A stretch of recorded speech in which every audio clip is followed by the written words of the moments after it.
As soon as you plant the garden, the busy bugs and the noxious weeds are out to take it. And you've got to learn not only to nourish your values, you've got to learn to do battle with your enemies. Whatever threatens you, I'm asking you to threaten it back. Take care of your responsibility, but don't take anything off of anybody. Somebody wants to destroy your chances for a good future by their negative talk, negative thinking, putting it all down. I'm telling you, walk away if you have to. Walk away. Whatever threatens you, threaten it back. Whatever threatens your opportunity, threaten it back. Now, some of our enemies are on the outside, but here's the most important thing to understand. Some of our enemies are on the inside. Let me give you a quick list. Indifference. You got to do battle with your own indifference. Boy, it's easy to coast, especially if you've accomplished something, extraordinary. Now, somebody says, well, I got to relax. Here's the key. Not too long. The weeds will take all you plant if you rest too long. Don't rest too long. Indecision. You got to make those decisions. The ones that don't turn out to be good gives you experience to make better decisions. Don't let much time go by without making some decisions. The ones that you can make quickly, make them quickly. The ones that take time, take your time. But get those decisions made. Don't let indecision be an enemy, rob you of the future, empty your bank account, leave you with zero in the purse. Don't let that happen. The next one is doubt. But I'm asking you not to pick up all those doubts. I'm asking you to have some faith, have some courage, believe, drive your doubts into a small corner. Don't let them loose like a mad dog, drive you into a small corner. Don't doubt the future. Don't doubt the possibilities. And here's the most important one of all. Don't doubt yourself. If I've got miracle working power to change my life, so do you. If I've got the ability to change, so do you. If I've got the ability to read, so do you. If I can discover, so can you. If I can grow, you can grow. If I can develop, you can develop. If I can get an invitation like I got 6 years ago, help take something around the world, so can you. If I can stand on this platform, Idaho farm boy raised in obscurity, so can you. I'm asking you, don't sell yourself short. Here's the next one, worry. I'm asking you to drive worry into a small corner. You got to worry some. All this negative stuff serves some purpose, but the key is for you to be the master, not the servant. But here's what I'm asking you to do. You be the master of worry. Drive it into a small corner. Don't let it loose. And I'm asking you to go home with some new faith and some new courage. I'm asking you, don't worry. Drive it into a small corner. We've all got concerns, and sometimes we all wonder, and sometimes there's a little crack of doubt. We worry a little, but I'm telling you, drive it into a small corner. Drive your worries into a small corner. Couple of more. Enemies of the mind you got to do battle with in the summer. One is pessimism, that tries to get you only to see the negative side. Of course, there's the negative side. Life is part negative. What else is new? If the glass is half empty, it is half empty. You say, well, I've been only taught to see that it's half full. Well, sure, it's half full. But it's also half empty. I mean, can't you handle that? I mean, that's not too difficult. But here's what pessimism would try to get you to do. Believe that it's only half empty. And when pessimism comes to your mind, you've got to educate pessimism, because pessimism is stupid. Learn from your own experience, right? So the call didn't go well, all the stuff. Guess what they did when they finished that call? They made another call. What else could we do to make it better? How could we possibly improve? This is called the possibility for life change. Starts with education. Don't be lazy in learning. Don't be lazy in picking up the ideas. Don't be lazy in learning from your own experience. One of the major reasons for setting goals is for what they make of you in achieving them. My teacher advised me when I first got started at age 25, he said, Jim, why don't you set a goal to become a millionaire? He said, it's got a nice ring to it, enough zeros to impress your accountant. And he said, I'm here to help you. You're only 25 years old. You've been to 1 year of college. You've got a beautiful family, every reason to do it. Why don't you set a goal to become a millionaire? And he said, here's why. And I thought, he doesn't need to teach me why. Wouldn't it be nice to have $1 million? He said, no, then you'll miss it. He said, here's why. For what it will make of you to achieve it. I'm telling you, that statement changed my life. Set the kind of goals that will make something of you to achieve it. He said, now, once you become a millionaire, what's important is not the money. I thought, that's kind of strange teaching. He said, honest, it isn't important. He said, you could just give the money away. Now, I did better than that. I lost it all. By the time I was 31, I was a millionaire. By the time I was 33, I was broke. But when I lost all my money, guess what? I found out Mr. Schofer's right. What was valuable was not the money. What was valuable was what I became to earn the money. The skills I had, the knowledge I had about the marketplace, the values that I had going for me. They were more valuable than the money. And here's an important statement to remember. It's not what you get that makes you valuable. It's what you become. So part of the key here is to set the kind of goals that will make something of you. Don't set them too low so that you don't have to grow and you don't have to read and you don't have to try and you don't have to stretch. Don't set them too low. And then don't sell out. Don't go for something that's going to cost you your virtue or cost you your values or sell out your principles. There's a good middle road here to follow. Goals that will inspire, goals that will help you grow, change, develop, and become better than you are. The power of extraordinary performance and demanding of yourself excellent results. This is so important. If you want to live extraordinary, you must do extraordinary. If you want an extraordinary income, you must do extraordinary things. If you want an extraordinary fortune, you must go with the demands of what it takes to have that fortune. If we would ask of ourselves that kind of performance, and you've got to ask it of yourself. You know, I can't ask it of you. I would try to inspire you. I would try my best to share with you what it might taste like, what it's like to finally make your fortune. It happened for me. But here's what you must do. You must demand it of yourself. Society does not demand that you not have a heart attack. But if you want to escape having a heart attack, you must demand it of yourself. Society doesn't demand that you prove your health. You have to demand it of yourself. Society doesn't demand that you jog around the block every morning. But if you want good health, you must demand it of yourself. Society doesn't demand that you read a couple of books a week and improve your intelligence and your knowledge. That you must demand of yourself. Society does not demand that you build a financial wall around your family nothing can get through. That's not a demand of society. But you must demand it if you wish it. You must demand it of yourself. Society doesn't demand that you learn a list of 10 skills in order to ensure your own future and the future of your family. Society doesn't demand it, doesn't require it. It is not a law. But if you want the benefit, you must demand it of yourself. If there's some things you've been postponing, some decisions you have just, haven't gotten to, I would ask you to just, take out your journal and just go through, what have I been postponing? It's not going to be better for my health. It's not going to be better for my future. It's not going to enhance my finances. Maybe a problem needs to be solved. I got to decide when I'm going to do it and how I'm going to proceed. I need to get to it. I promise you, if you'll go through some of that list and start making those decisions, your inspiration will start to flow, and those could be very critically important, exciting days. Indecision is the thief of opportunity. Indecision means the door is still closed. Indecision means the opportunity waits. Indecision means what could be is postponed or may never be. Those are all the penalties of indecision. And sometimes we can't make a snap judgment. We can't decide immediately on something so important. But after a while, we must understand sometimes the heavy penalty of putting off our decision making. So, one source of inspiration, deciding. Where does self-confidence come from? And this is the best advice I can give you on that. Not neglecting, first of all, the small daily disciplines. Self-confidence really comes from feeling good about yourself. And one of the best ways to feel good about yourself is at the end of the day to know that you poured it on. You did your best. If you conducted a meeting, you did the best you could. If you made a phone call, it was the best phone call you could possibly make. If you wrote a letter, it wasn't a casual letter, it was your best letter. At the end of those kind of days, when you feel good about yourself, self-confidence starts to rise. You know that if you can have this kind of a good day, you can have another one the next day, and those days become the weeks become the months, and the month becomes a powerful year. Self-confidence comes from the lack of neglect. If you will not neglect to do the small daily disciplines, that's where self-confidence comes from. Part of good health is self-confidence. I know I'm going to be healthy. I eat the apple a day. I walk around the block. I do the jogging on the beach.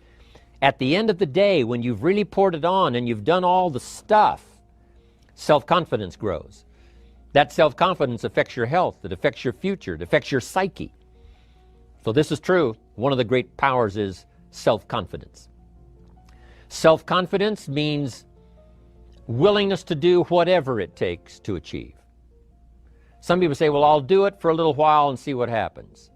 You know, I'll try a couple of things. If that doesn't work, I'm out of here.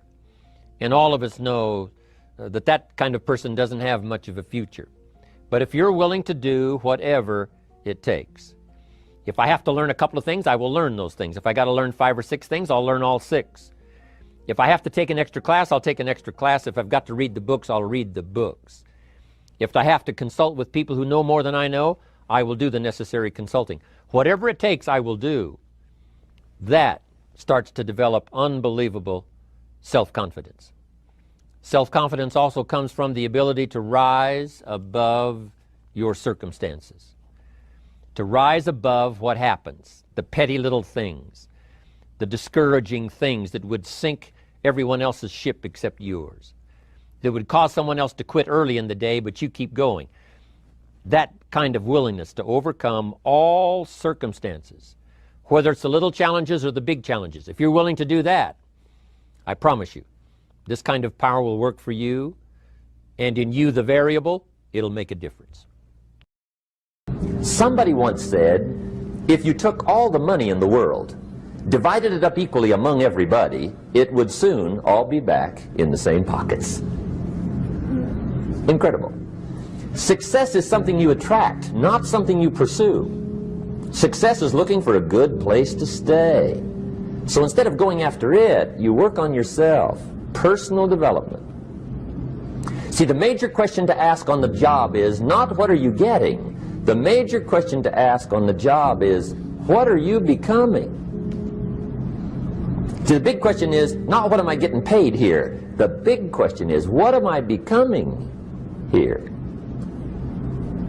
Because true happiness is not contained in what you get. Happiness is contained in what you become. Of all the assignments Mr. Schoaf gave me at age 25, this was probably the most difficult. In fact, I'm still working on this one. I think it's an unending challenge to see what you can become. The major key to your better future is you. For a big share of my life now, I didn't have this one quite figured out. Among a lot of things I didn't have quite figured out. Many things used to puzzle me back in those early days. I used to wonder why 2 people could work for the same company, one make twice as much money. Now see, that used to puzzle me. And maybe they were the same age, graduated from the same school, live in the same community, work for the same company, with the same products and the same services. They've got the same traffic, the same problems, and one makes $1,000 a month, the other one makes $2,000 a month. Now that was my puzzling question. Why would this long list be the same and the money twice as much? I asked, what's the difference between $1,000 a month and $2,000 a month? And I don't mean $1,000 a month, right? I could figure that out. But what makes the difference? Why would one person do twice as well, 3 times as well? Speaking economically. Now I know there's more than one way to do well. I understand that. But in this little narrow area called compensation, what's the difference? Well, back then, with my faulty thinking, I'm trying to reason it out. I thought, well, maybe time makes some of the difference, right? Some people do better because they have more time. I used to say, Harold ought to be able to do well. He's got a lot of time. If I had all of Harold's time, I could do well. Now, that's got to be dumb, right? Number one, you can't get somebody else's time. A guy says to me one time, he says, you know, if I had some extra time, I could make some extra money. I said, then forget it. There isn't any extra time. Hey, when the clock strikes 12 midnight, that about wraps it up, right? I mean, you can look around the gongs there for a little more, but it's over. You say to the guy, what are you doing? He says, I'm looking for extra time. See, they'll come and take you away, right? There isn't any more time. Now, if you can't get more time, which you can't, what could you get more of that would make a difference in economic results? And here's the key word. Make it a part of your note. The word is value. And I have a little phrase for your notes. Value makes the difference in results. Value makes the difference. You can't get more time, but you can create more value. Now here's the first lesson of economics. Everybody should learn it from the time they're old enough to understand what a dollar means. How to earn one, how to get one, how to keep one, what to do with it. First lesson of economics. We primarily get paid for value. That's lesson one. Bringing value to the marketplace, that's how you get paid. You don't get paid for the time. I know it takes time to bring value to the marketplace, but you get paid for the value, not the time. Now, since that's true, here's one of the key questions of the evening. Is it possible to become twice as valuable at the marketplace and make twice as much money in the same time? Could you become 3 times as valuable? Make 3 times as much money in the same time? Is that possible? The answer is yes, if. And it's always if, right? Life is known as the big if. Harry Truman once said, life is iffy. How true. And here's the big if we're going to consider it tonight. It's possible to do much better at the marketplace if you go to work primarily on yourself. Learning to work primarily on yourself. People have asked me for the last 24 years, how do you develop an above-average income? And the answer is, become an above-average person. Develop an above-average handshake. Some people want to be successful, they don't even work on their handshake. As easy as that would be to start on. They let it slide, they don't understand. Develop an above-average smile. Develop an above-average excitement. Develop an above-average interest in other people. Develop an above-average intensity to win. See, that'll change everything. Probably one of the most frustrating experiences in life is looking for an above-average job with above-average pay without becoming an above-average person. It's called frustration. And Mr. Schoaf gave me probably the greatest clue he gave me when I first met him. He said, Jim, if you want to be wealthy and happy the rest of your life, just learn this lesson well. He said, learn to work harder on yourself than you do on your job. Then Mr. Schoaf gave me probably one of the most important clues among so many things he taught me, but this was in those early days. Mr. Schoaf was very kind, but he was also very abrupt, and he had these interesting questions to ask. I'm giving him a little rundown one day on how things hadn't worked out for me. He said, Mr. Rohn, I've got the answer for you if you will listen carefully. And listen carefully I did that day and for the next 5 years. If somebody's wealthy and happy, you gotta listen. He said, Jim, I've only known you a short time, but he said, it's already my honest opinion that for things to change for you, you've got to change. That wasn't quite the answer I was looking for. But that's the answer he gave me, and I pass it along to you. For things to change for you, you've got to change. Otherwise, it isn't going to change. Before I met Mr. Schoaf, I used to say, I sure hope things will change. Right? That seemed to be my only hope. If it isn't going to change, I'm in serious trouble. And then I discovered it isn't going to change, so I'm in serious trouble.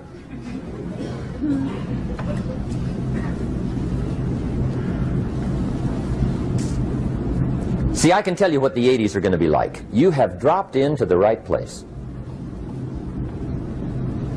I did a seminar one time for Standard Oil executives and management in Honolulu. And we're having a conference one day on this big conference table.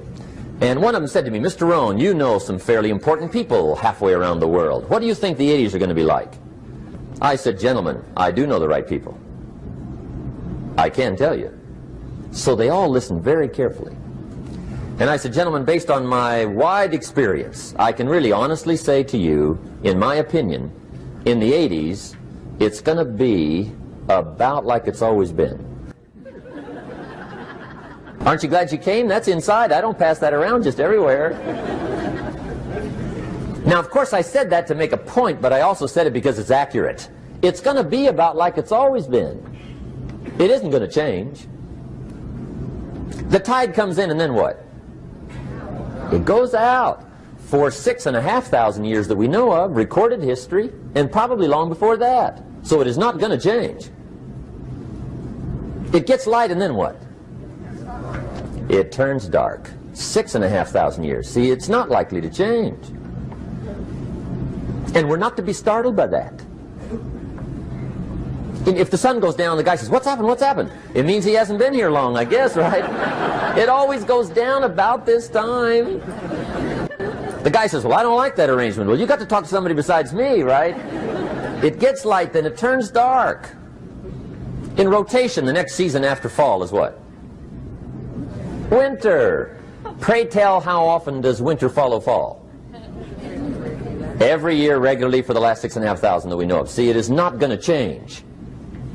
Now, some winters are long, and some are short, and some are hard, and some are easy, but they always come right after falls. It isn't going to change. Sometimes you can figure it out, sometimes there's no way to figure it out. Sometimes it goes well, sometimes it gets in a knot. Sometimes it sails along, sometimes it gets in reverse. See, that's not going to change. The last 6,000 years reads like this: opportunity mixed with difficulty. That's how it reads. It isn't going to change. The man says, "Well, if it isn't going to change, how will my life ever change?" Answer: when you change. And whether I'm talking to high school kids or business executives, my message is always the same. And it goes like this: the only way it gets better for you is when you get better. Life seemingly does not wish to waste success on the unprepared. Life says, why waste a fortune on this person? They're not prepared to do the right things with it. They're not prepared to use it wisely. If a fortune was bestowed upon this unprepared person, it would probably be wasted. The people that could have been touched won't be touched. What could have been done won't be done, because this fortune will have been wasted on the unprepared person. So not only look for fortune, not only look for the promise, but prepare yourself and ask of yourself, what can I do to make myself ready?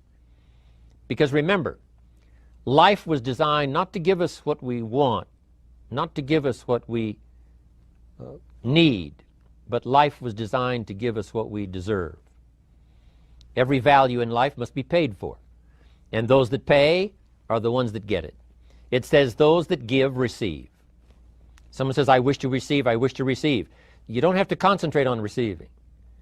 Just become a good giver. It says those that search will find. Someone says, "Well, I need to find some good ideas to help change my life for the future." Then to find good ideas, that doesn't come because you need them. It comes because you search for them. If you want good ideas, you got to go after them. You got to go to the class, you got to go to the workshop, you got to go to the training, go to the book, right? You got to go to the journal, right? Go where good ideas are being taught. Go searching, go looking, because good ideas are not going to be wasted on those that are not seeking, searching, well prepared. So, prepare yourself to be ready for fortune when it comes, to be ready for challenge when it comes, to be ready for opportunity when it comes. Opportunity comes along and passes by the person that is not well prepared. I want to prepare myself this year for next year. Yes, I wish to be effective this year, but I'm also thinking of ways, how could I be better? How could my ideas be more powerful? How could they be sharper, more clear? How could I reach some people next year that I perhaps can't reach this year? I haven't reached deep enough into my own soul to affect some people. Some people just pass by and say, "Hey, what a good speech." But how could I make it stronger than that, deeper than that, more powerful than that? I cannot be as powerful as I could be next year. You know, you can't go to the 10th grade in the 5th grade. You just got to go through the grades. But the more you are prepared, when the 10th grade finally comes, now you can cash in and get 2 times, 3 times, 5 times more value from it by being prepared. Now here's the next one. There's great power in self-reliance. Self-reliance means you simply look mostly to yourself. It would be nice if someone just gave you this, gave you this, gave you this. It would be nice if everyone did their job exactly as they're supposed to do it. But here's what you've got to do. Primarily rely on yourself. Primarily say, I'm the person responsible. And I will learn the necessary skills so that I can help people learn their skills. If I need lots of people to do certain things to build my organization, that is what I must have. But I've got to be the final backstop. I've got to be the final one that people can rely on. So that if this is missed and this is missed, I can catch up. I can fill the gap. I can do the job. We have to do it when we conduct meetings. We have to do it when we conduct training. We have to do it when we're in a class of just a few. What someone might have missed, we're there to fill in. Self-reliance. Primarily, we're learning to count on yourself. So that you can do this, never complain and never explain. Here's the next key power, and that's image. There's many parts to image. The image that others see you as, the image you have with other people. And it's very important how other people see you. If they don't see you as a leader, chances are they won't pay attention. If they don't see you as being in control, chances are they won't have the trust. If they don't see you as knowing where you're going, what you want to accomplish, they probably won't follow. But if people can see you, if you have the image of someone that's in charge, in control of your life, your future, your destiny, in control of the situation, if they see that, that kind of image is powerful. It helps to win the day. It attracts other people. People want to be around people that are in control, that are powerful, but they know how to use their power, influential, but they know how to use their influence. That kind of image is important. But here's a very important image, and that is your image of yourself.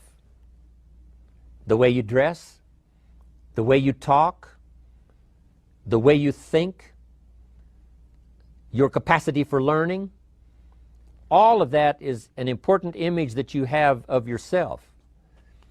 The image that you have that if it needs to be learned, you could learn it.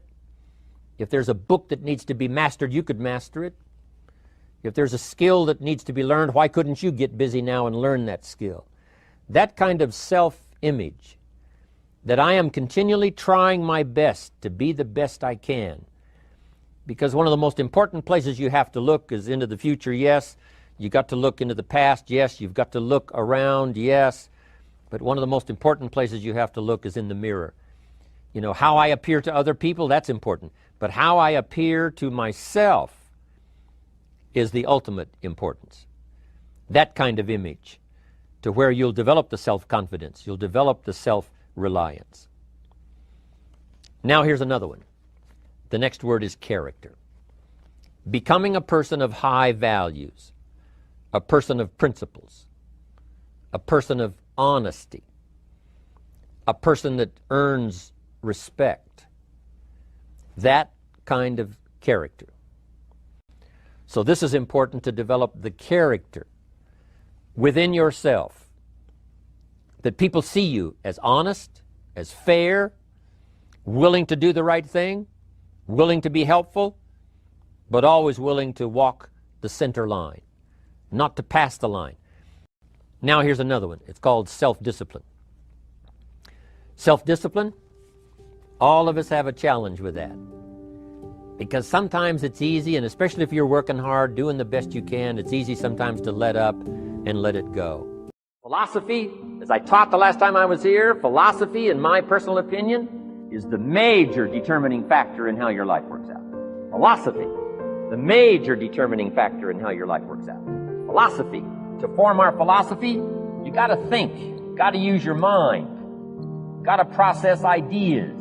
This whole process over a lifetime, starting way back here when we were children, schools that we've attended, our parents, our experiences, all this stuff that we've processed by the thinking process helps to develop our philosophy.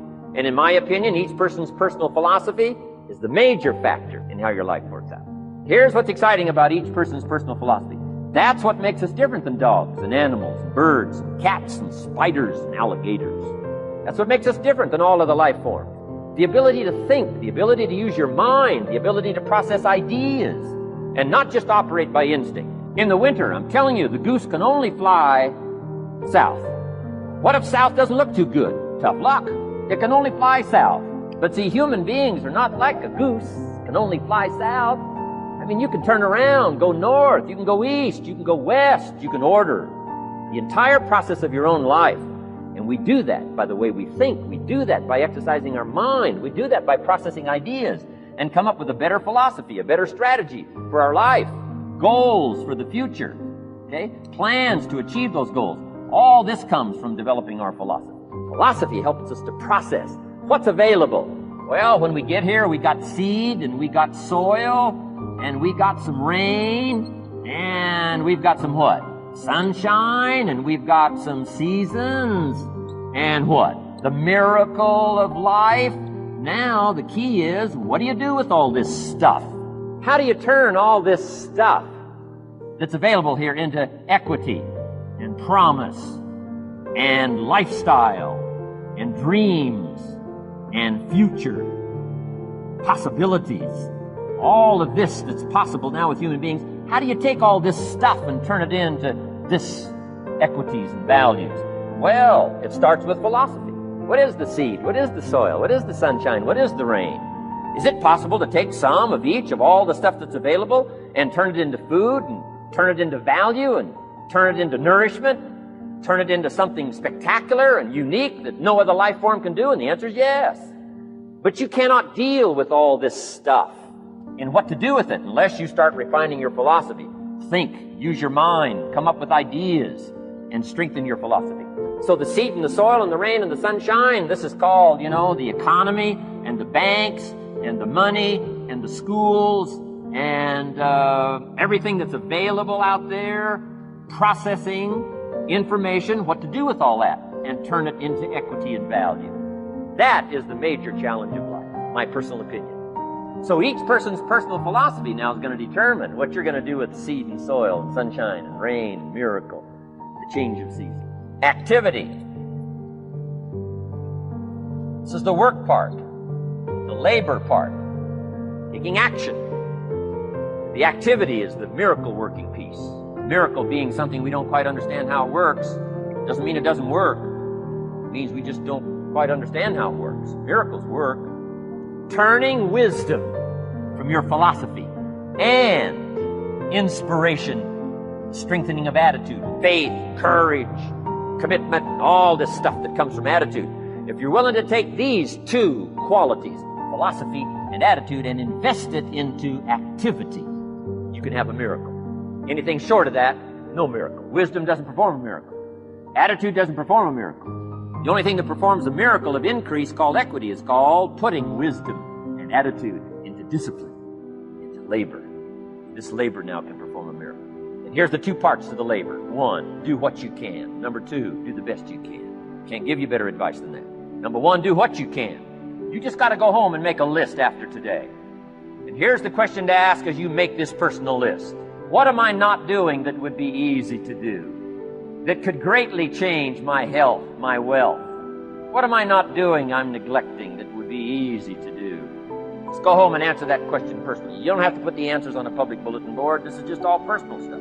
Errors in judgment, disaster. A few simple disciplines, wealth beyond imagination. And if you'll pick up the activity part, the miracle working part, plant the seed part, take care of your part. The soil will take care of its part. The seed will take care of its part. Seasons will take care of their part. The miracle will take care of its part. If you'll take care of your part, called putting it into activity, action. Works miracles, results. Every once in a while, you got to take a measure, see how you're doing with these three pieces: philosophy, attitude, activity. Now we take a measure called results. What is the results at the end of the day, the results at the end of the week? You can't let too much time go by without checking. Time goes by. 6 years I'd been out there working when I met my teacher, Mr. Shope. Shope said, well, Mr. Rohn, let's just go through a little summary here. He said, in the last 6 years, how much money have you saved and invested? Let's go through a little tab list here. How much money have you saved and invested the last 6 years? I said, what? 0. He said, you have messed up. He said, how many books have you read in the last 90 days? I said, what? 0. Wisdom of the world available? Change your life, change your future? Wisdom of the world available, develop any skill you want, earn the kind of income you want, have all the treasures you want, equities you want, relationship with your family that you want, everything that you want available, and the wisdom of the world to help you get it haven't read any books in the last 90 days. My teacher said, Mr. Rohn, you have messed up. I'm telling you, you've got the deal. Schultz said, Mr. Rohn, in the last 6 months, how many classes have you taken to improve your skills or to develop new skills? How many classes have you taken in the last 6 months? I said, how many? 0. He said, you have messed up. He said, you don't need to unmess the country. You don't need to straighten out the perplexed. You don't need to straighten out any of this stuff. All you've got to do is look within and let results teach you a great deal about your own activity, your own attitude, and your own philosophy. I went through that process. Take this phrase home. Results is the name of the game. What other game is there? And I'm telling you, if you'll start with that, it's called the process of life change, and it doesn't matter how small the process is to start. One discipline starts it, and then one discipline feeds another, and the first thing you know, you've got this whole cycle in an upward positive motion. And it's called life change. It's called income change. It's called health change. Relationship with your family change. Equities unprecedented that you can have in numbers that will stagger the imagination if you do not curse what's available and start amending what's possible to get the results that you want. I don't think I can put it in any better way. He said, it's not what happens that determines the major part of your future. It's not what happens. What happens to us all. He said, the key is what you do about it. It's not what happens, it's what you do about it. And he said, if you will start that process of change, do something different the next 90 days than you did the last 90 days, like picking up the books to read. Do something different, like the new health disciplines, relationship with your family, whatever it is, doesn't matter how small it is. If you'll start doing different things with the same circumstances, since we cannot change the circumstances, but we can change ourselves. We can change what we do. Then he gave me another secret to success when he said, what you have at the moment, Mr. Rohn, you've attracted by the person you've become. What you have at the moment, you've attracted by the person you've become. Few little simple principles here. Once you understand these, it starts to explain so much. Now, sometimes it's a little tough to take, blaming yourself instead of the marketplace, taking responsibility instead of putting it off on someone else. That transition sometimes is a challenging mission. And this one was a little tough for me. He said, Mr. Rohn, you've got pennies in your pocket, you've got nothing in the bank, the creditors are calling, you're behind on your promises. He says, here's how that occurs. You've attracted, up until now, you've attracted the things to you because of the person you've become. Now I said, well, how can I change all that? He said, very simple. If you will change, everything will change for you. You don't have to change what's outside. All you've got to change is what's inside. To have more, you simply have to become more. And then he said, don't wish it was easier. Wish you were better. Don't wish for less problems. Wish for more skills. Start working on yourself, making these personal changes. And he said, it'll all change for you. Develop these 5 abilities as part of your personal development quest. I call them the 5 abilities. Here's the first one. Develop the ability to absorb. The ability to soak it up like you're doing today. Be like a sponge. Don't miss anything. And not just the words. It's true, don't miss the words, but don't miss the atmosphere. Don't miss the color. Don't miss the scenario. Don't miss what's going on. Most people are just trying to get through the day. Here's what I want you to be committed to do. Learn to get from the day. Don't just get through it, get from it. Learn from it. Let the day teach you. Join the University of Life. Second, learn to respond. The ability to respond means let life touch you.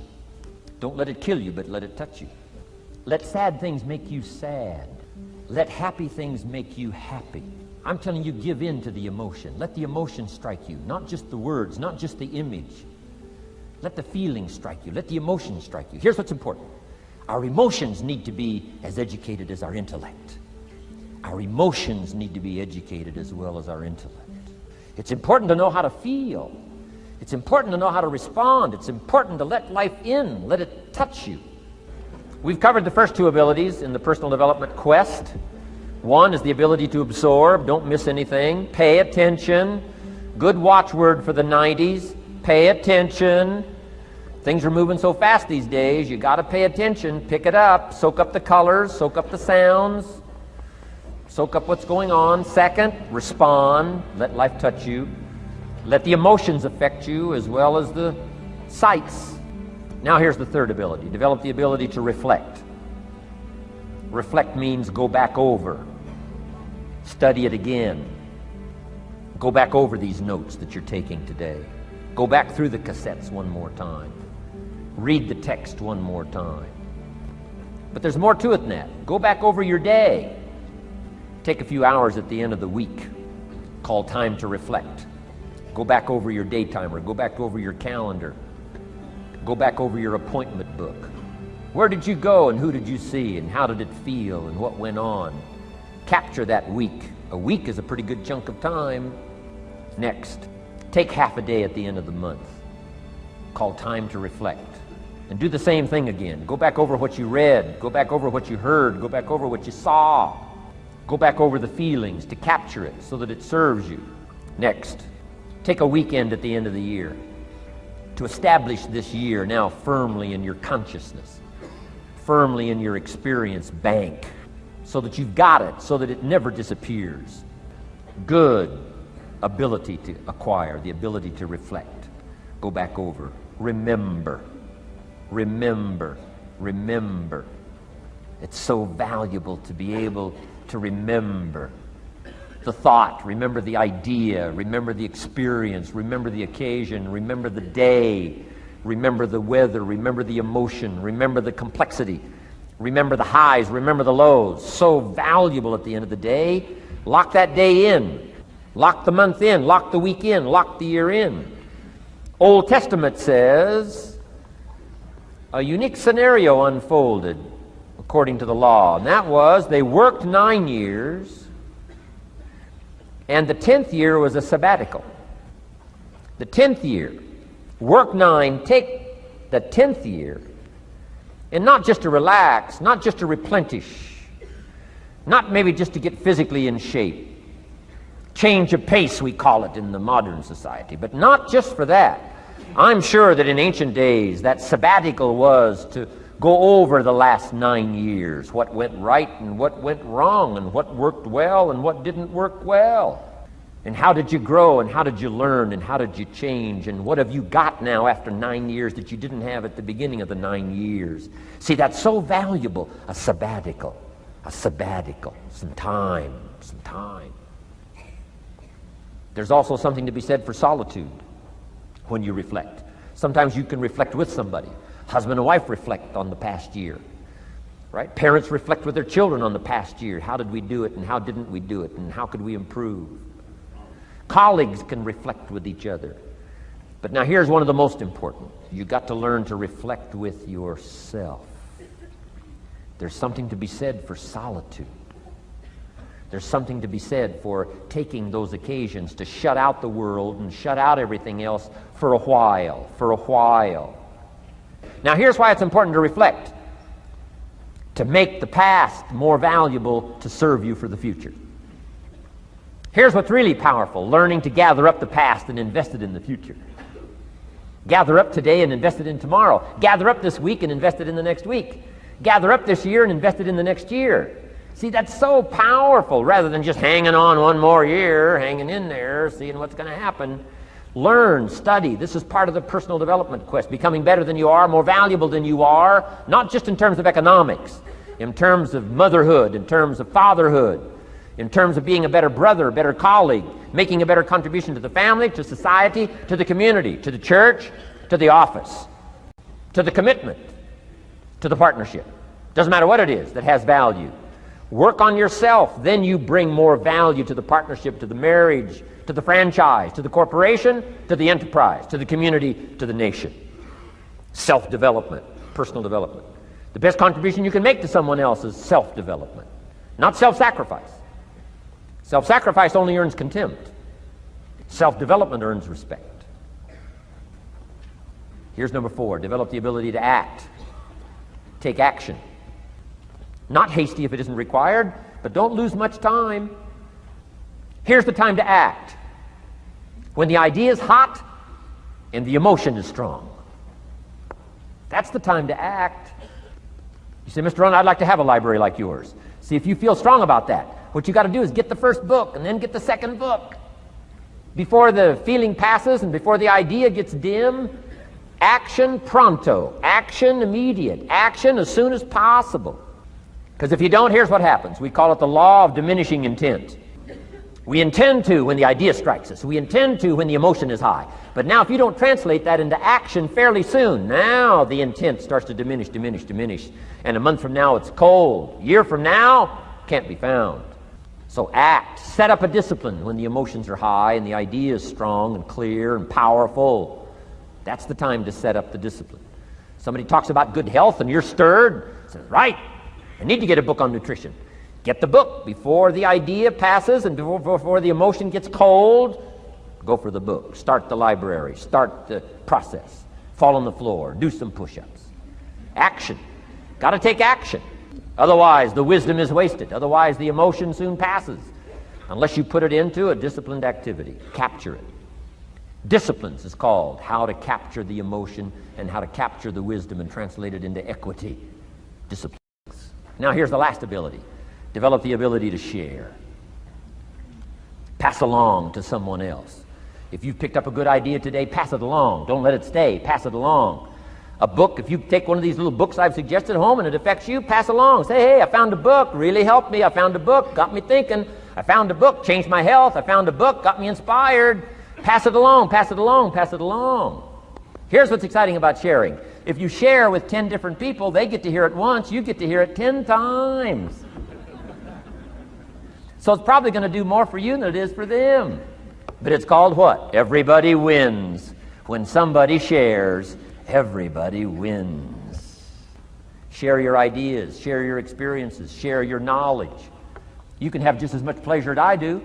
I said, giving this seminar, this is one of my joys in life. Give a seminar like this, make the best investment I can of words and spirit and heart and soul and time, energy. I don't have to work this hard. But I gladly work this hard. Why?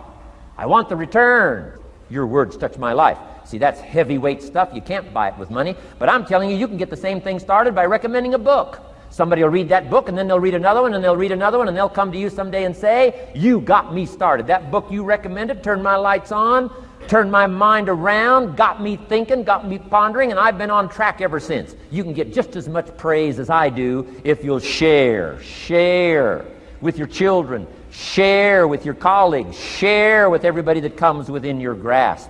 Share. Now here's what sharing does. Not only helps you, helps the person you share with. Here's what else it does. Makes you bigger than you are. If I had a glass of water up here and it was full, question, can that glass hold any more water? If it's full, if the glass is full, can it hold any more water? The answer is yes. But for it to hold more, you got to pour out what's already in. That's what I'm asking you to do. If you're full of ideas, if you're full of good things, I'm asking you to pour it out, pour it out, pour it out. Why? I'm telling you, more will be poured in, poured in, poured in. Next, when you do pour out, you become bigger. Not like a glass that stays the same. Human beings have the ability to grow in consciousness and awareness and capacity. It's unlimited capacity. I found out kids don't lack capacity. In Europe, the kids speak what? 2, 3, 4, 5, 6 languages. When I grew up, my father spoke German, never taught me. My mother spoke French, never taught me. They were trying to get away from all the old world languages back then. Had no concept how valuable languages were going to be in the future. Just didn't know. So they abandoned the German, abandoned the French. I could have learned all 3 languages instead of just English. My girls went to school in Beverly Hills. They've turned that around. In first grade now in Beverly Hills school system, they offer 3 languages besides English. French and German, Spanish. Why? Because kids can learn 2 languages just as easy as 1. Question, how many languages can a child learn? Here's how many. As many as you'll take the time to teach them. They do not lack capacity. They only lack teachers. And I'm telling you the same thing is with you. You don't lack capacity. But here's how you expand your capacity. And That is to share what you've got. Now you get bigger. Share some more, now you get bigger. I'm here for a very self-interest reason. If I share with you, my consciousness grows. If I share with you, I get to hear this again. Somebody asked me not long ago, said, Mr. Rohn, how are you doing with all this stuff? You get on everybody's case pretty hard. How are you doing with all this stuff you teach? I said, well, best I can share with you is this. Listen to me very carefully, but don't watch me too close. This stuff's easier to lecture on than it is to do. I understand that. I'm working on it just like you. But hey, pour out what you've got so that your capacity grows. Now, why should you want your capacity to grow? Very self-interest reason. Here it is. To hold more of the next experience. Ambition is not greed. Ambition is an eager desire to achieve, an eager desire to get ahead in life, to do more for your family, to prosper in health, wealth, and relationships. Now, desire does not always translate into ambition. Desire is what you want for yourself. A bigger house, a better car, a fatter bank account, a better life. I desire to have these things. Ambition is how you get there. Desire is sometimes healthy. Desire is sometimes unhealthy. Desire might say, I want the tallest building in town. The destructive side of desire might urge you to tear all of the other buildings down. I guess that's one way to do it. You might get away with tearing down the first one and maybe the second one. But in your desire to tear them all down, sooner or later, some guy is going to be standing out in front of his building saying, I'm on to you. Get out of here. And pretty soon you're no longer known as a builder. You're known as a destroyer. Now, the second way to have the tallest building in town is to see it, dream it, and plan it, and put your team on it, work on it. Go through all of the steps to get there. Do it right. Have the ambition to be the owner of the tallest building in town, and go through all of the right steps to get there. If you really want it, and have the skills to do it, and the patience to weather all of the storms, your ambition will lead you there. Having the ambition to do what it takes to get you where you want to go is good. Ambition is creative and constructive. Ambition is an expression. It's something inside of you want to express in a positive way. I'm sure you have dreams of accomplishing great things. Are you ambitious enough to realize these dreams? Are your dreams strong enough to pull you toward your future? Are they vivid enough to see the end result now? Are they worthy of doing until you get there? What are your reasons for creating these dreams? Reasons vary from person to person. I bet if you did a little soul searching, you could come up with a fairly strong list. The list of reasons. Why is it so important to achieve these dreams? What are you trying to express? These reasons for accomplishing great things are different for everybody. There are personal reasons, sometimes uniquely personal reasons. Some people do well for the recognition. Some people do well because of the way it makes them feel. They love the feeling of being a winner. And that is one of the best reasons. Once in a while I hear someone say, if I had $1 million, I'd never work another day in my life. Hey, that's probably why the good Lord sees to it that he doesn't get his million, because he would just quit. Family is another reason, a motivator for doing well. Some people do extremely well because of other people. And that's a powerful reason. Sometimes we will do something for someone else that we would not do for ourselves. I know a lady who was getting back on track from financial disaster. Even though she didn't have much of anything left, her primary motivator was to keep her daughter in private school, an expensive one of the best in the country. Although her goal was to financially surpass where she was before her economic fall, her main reason to work all of those extra hours was to give her little girl the best possible education. As you can well imagine, wanting to do something for someone else led her to all sorts of other accomplishments as well. How fortunate are the people who find themselves greatly affected by someone else. It's powerful. What has you getting up early, hitting it hard all day, and staying up late? What has you inspired? What are your reasons for doing well? What's at the core of your quest? What is the power behind your ambition? Self-interest, self-preservation. As human beings, we can't help but be interested in our own self-preservation. We can't help but be self-interested. It's one of the strongest urges we have. Interested in our preservation, interested in our development, interested in our success. There's certainly nothing wrong with self-interest, but here's the clue. Self-interest must be enlightened as to what truly serves us best. When I found out that self-interest was okay, that was a big relief to me. Now, we're not talking about selfish. We're talking about self-interest. Self-interest needs to be educated, enlightened. Self-interest is willing to be benefited by service to others, not at the expense of others. Self-interest at the expense of others starts to be greed, evil, hoping you go up as someone goes down, hoping to attain while someone else loses. I win, you lose. We call that the beginnings of evil, the dark side of our nature, wishing to benefit at the expense of others. Enlightened self-interest wishes to benefit at the service of others. A friend of mine tells this little story about a person she hears from about every 3 months or so. This guy calls to solicit money for food baskets for homeless families. She's happy to give her money to them.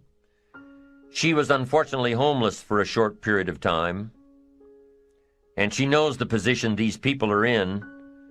This group is legit. She checked them out.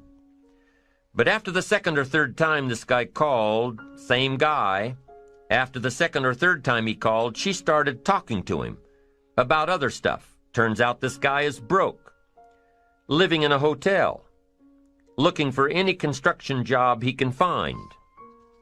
Any job at all. But what's unique about this guy is that he donates 2 or 3 hours a night, every night, to call people and get money to feed the homeless. Every night, from his hotel room. Now, most people would say this guy should use those hours every night to work a second job or a third job. But while he's way down on the ladder of success, he feels it's important to help those less fortunate than he is. He has a roof over his head. He makes enough to feed himself. And my friend says that every time she talks to this guy, every 2 or 3 months, he's doing better. He's digging himself out of debt. He's starting to save money. He thinks he'll be able to move into an apartment in another month or 2. Now, recently an interesting thing happened. My friend was talking with an associate of hers. She's single, lives in a big house, needs to find a handyman to help her out on a regular basis, someone who can build an addition onto her house. So my friend told her about this guy. The only reason this guy ended up being hired was that my friend's associate was touched by his dedication to service, while he, himself, was down and out. Service. Success at the service of others. Now, this guy isn't rich by any stretch, but through my friend's network, he now has constant work, doing things around several people's houses. And now he's in a place of his own. And guess what he does every night? He's still making phone calls to get money to feed the homeless. What great character this man has. Enlightened self-interest leads to wealth. Self-preservation leads to poverty. Somebody says, well, I can't be concerned about other people. I have to pay attention to myself. Well, then you'll always have to. Somebody says, I can't be concerned about other people's bills. I've got enough worries trying to pay my own. Well, then you'll have to worry about them for the rest of your life. The best way to get that monkey off your back is to turn your attention around. Once I understood some of this stuff, I'm telling you, it revolutionized my whole life. Now, self-interest is okay, yes, but here's what self-interest must be if you truly want to be happy. It must be enlightened. It says, don't keep your attention on yourself if you want your life to work out well. Turn your attention to others. In your own self-interest, be enlightened. Truly act in your own self-interest by making an investment in service to others. Next, if you wish to receive, now there's nothing wrong with wishing to receive, it's part of self-interest. But here's the enlightened part. If you wish to receive, you must give.